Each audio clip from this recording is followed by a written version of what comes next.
ಮನೆಯಲ್ಲಿ ಅಸ್ವಚ್ಛತೆ ಗಬ್ಬೆದ್ದು ನಾರುತ್ತಿರುವ ಚರಂಡಿಗಳು. ಗಾಢ ನಿದ್ರೆಗೆ ಜಾರಿದ ಗ್ರಾಮ ಪಂಚಾಯಿತಿ ಅಭಿವೃದ್ಧಿ ಅಧಿಕಾರಿ ಹಾಗೂ ಜನಪ್ರತಿನಿಧಿಗಳು. ವಾರಗಳಿದ್ರೂ ಚರಂಡಿ ಸ್ವಚ್ಛಗೊಳಿಸದ ಗ್ರಾಮ ಪಂಚಾಯಿತಿ ಆಡಳಿತದ ವಿರುದ್ಧ ಗ್ರಾಮಸ್ಥರು ಹಿಡಿಶಾಪ ಹಾಕ್ತಿದ್ದಾರೆ.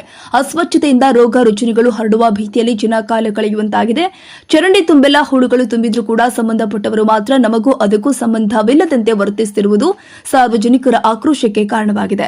ಅಸ್ವಚ್ಛತೆಯ ಅಗ್ರವಾದ ಅಥಣಿ ತಾಲೂಕಿನ ಸಂಬರಗಿ ಗ್ರಾಮ ಪಂಚಾಯಿತಿಯ ಹಲವು ರೋಗಗಳಿಗೆ ಎಡೆಮಾಡಿಕೊಟ್ಟಂತೆ ತೋರ್ತಾ ಇದ್ದು, ಹಲವು ಬಾರಿ ಮನವಿ ಮಾಡಿದ್ರೂ ಕೂಡ ಕ್ಯಾರೆ ಎನ್ನದ ಪಿಡಿಒ ಸಾಹೇಬ್ರು ಗಾಢ ನಿದ್ರೆಗೆ ಜಾರಿದಂತಿದೆ.